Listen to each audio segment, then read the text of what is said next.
and then turn that one on, and it'll start killing them. Hello everybody, and welcome back to some more Subnauticraft, or Ocean Block 2 if you would prefer. Today, we are finally going to be making a hostile mob farm.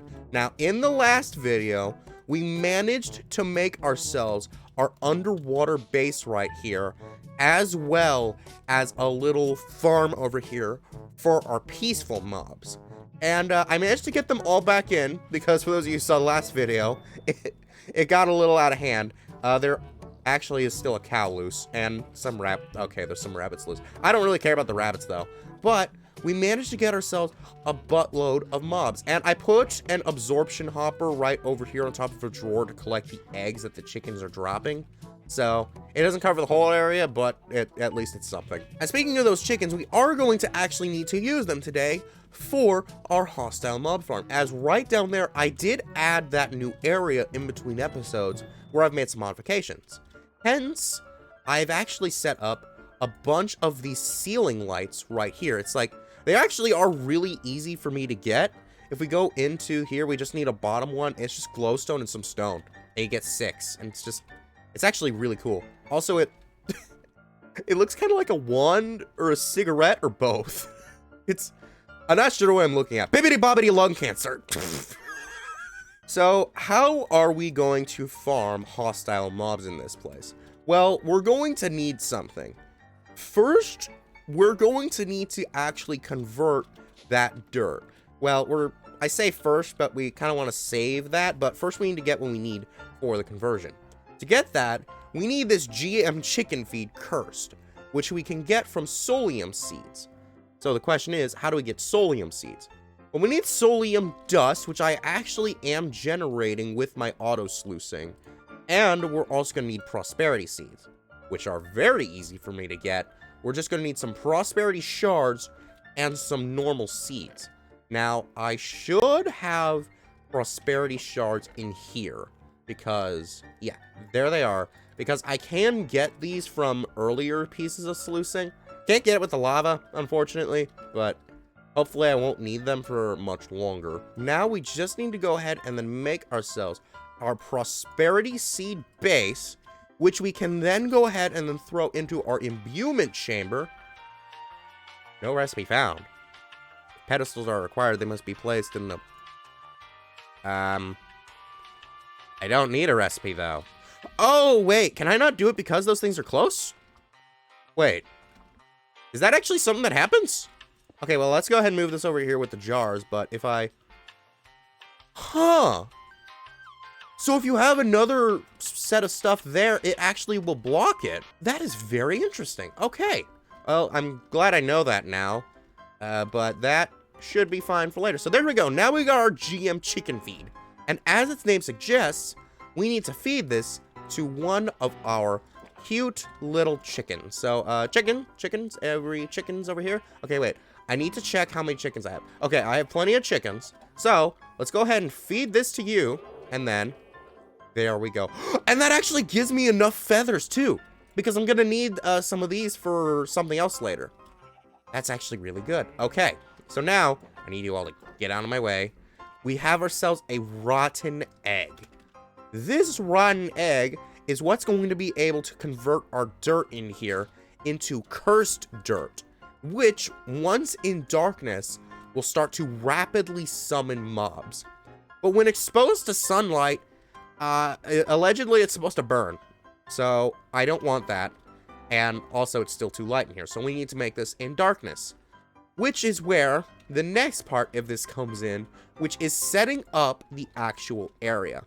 To do this, we're going to need tinted glass, specifically from mob grinding utils, which is designed to prevent light. And it's also actually indestructible by withers, which is very nice. For us to get a buttload of tinted glass, we're going to need a bunch of glass. So we can just go ahead and then smelt down a bunch of that in here. I'm gonna need to get rid of that stone, that's for later. But then we're also going to need another kind of coal, which is found here called Blaze Ember, which the only way for us to get this is with Blaze Bloom Goo, which was very easy for us to get, actually. We just need to use our Primogel goo and then mix it with some redstone blaze powder and nether warts. It wasn't complicated. Unfortunately, it can also make all the stuff that the Primogel goo was able to make, so it's just kind of an upgrade.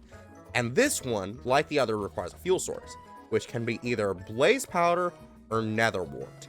And then we can go ahead and start converting our coal right here. And look at this. This one is way cooler, just because I like the coloring better. But with this thing almost done, we will now have ourselves... I was hoping he was going to change there. There we go. Primal coal. So, this is obviously not what we were looking for, because primal coal is the wrong thing. What we want is we want to turn this into a primal coal block, which then, with another piece of nether wart, because apparently this one didn't last as long as the last one. So once this one is done, though, it should be done any moment now, because that took a little bit of time. Now we have ourselves our blazing ember. Now, this is the kind of the kicker for this. So I can only get this blaze ember like this, but it's going to take that primal coal every time, which takes coal, which for those of you who may have noticed is not on my giant wall, because coal can only actually be got at this time from normal sluicing with water.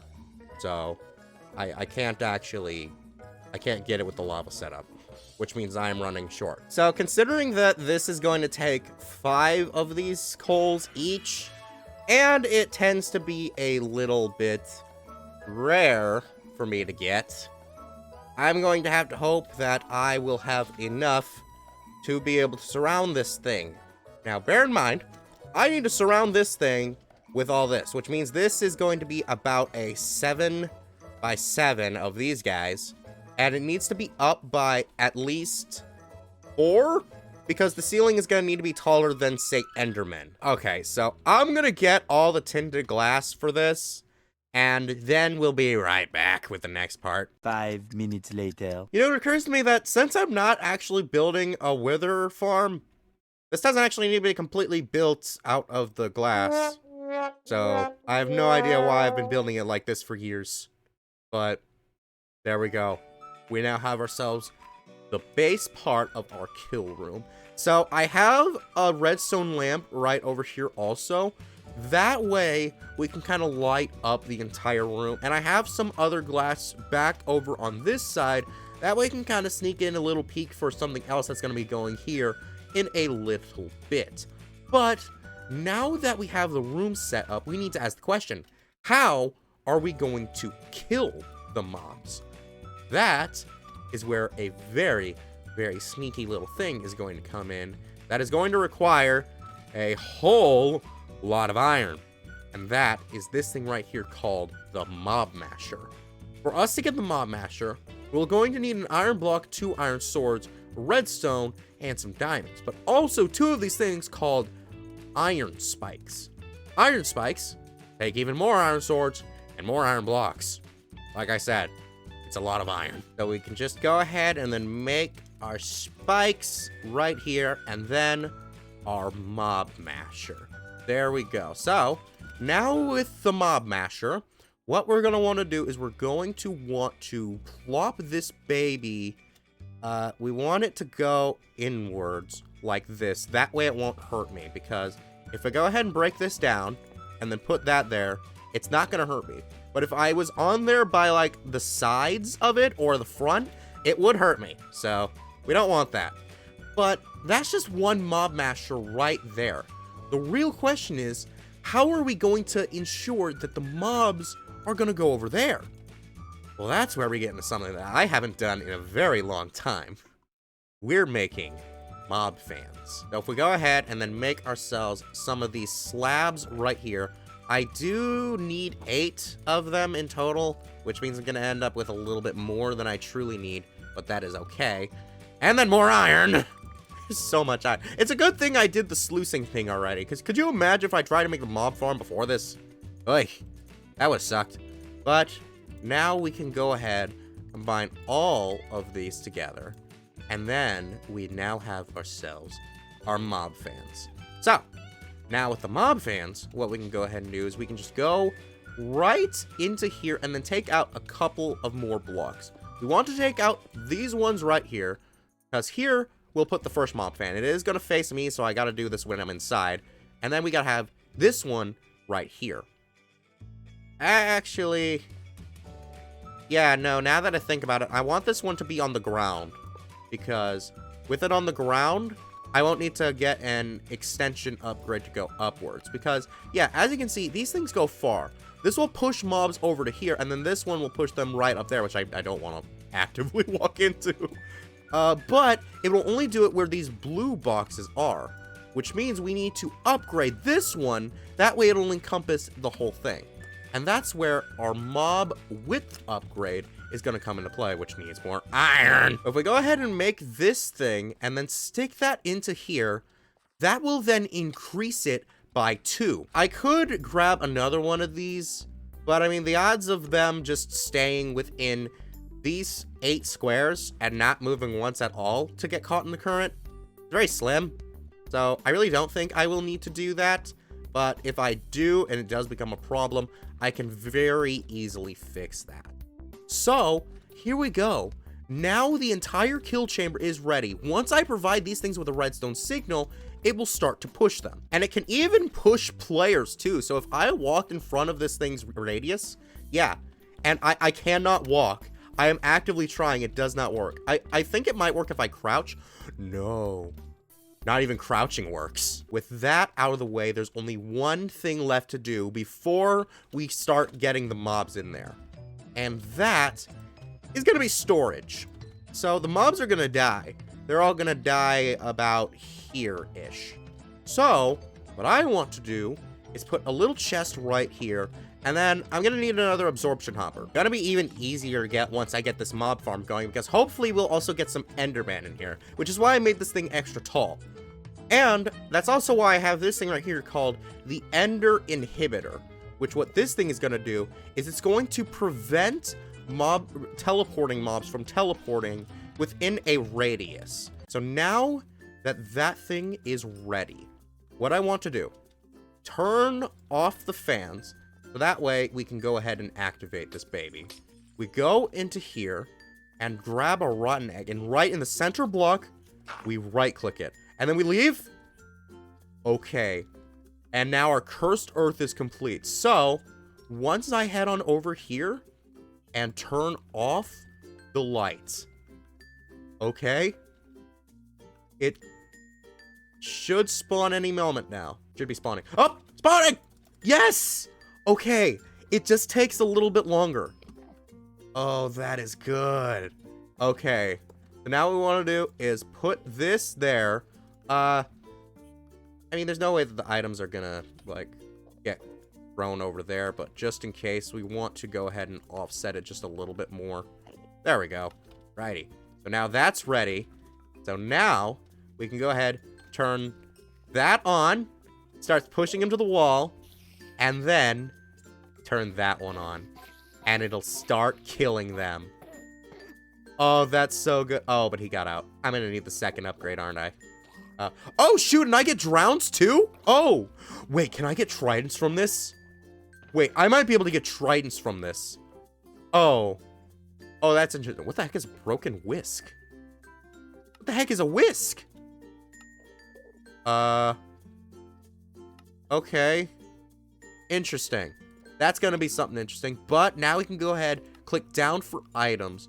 I'm also generating XP. Oh, that is so sick. Okay. So here's what's going to happen. I'm going to see what kind of mobs I get from this. And then eventually, once I am ready enough, I'm going to change this thing to be a controller access point. So that way I can add all of this to my wallow drawers up there. Because, yeah, I've been calling it the wrong name. I've been calling it the drawer wall, which is the proper name, yeah, by the community. But I like wallow drawers. So, oh, okay, so we do have a lot of mobs, but they aren't going in. So I am going to need that wider upgrade. Flashback. The odds of them just staying within these 8 squares and not moving once at all to get caught in the current. Very slim. End of flashback. Okay, so now we can go ahead and then spread this out. And there we go. Now they're all going into place. The mob generation is a little slow, but that is fine. I do actually have a fix for that I completely forgot to do, because we have also been getting some of these upgrades for the mob masher, a sharpness upgrade and a looting upgrade. So all we gotta do now is just go over into here and throw these guys in. There's quite a lot of upgrades we can actually put into this thing, but most importantly, looting, which will hopefully increase our item output. And we got a bottle now. Did you like this video? Good. And be sure to check out our last Subnauticraft video where we made the little underwater base, even though it's not that little. Bye-bye!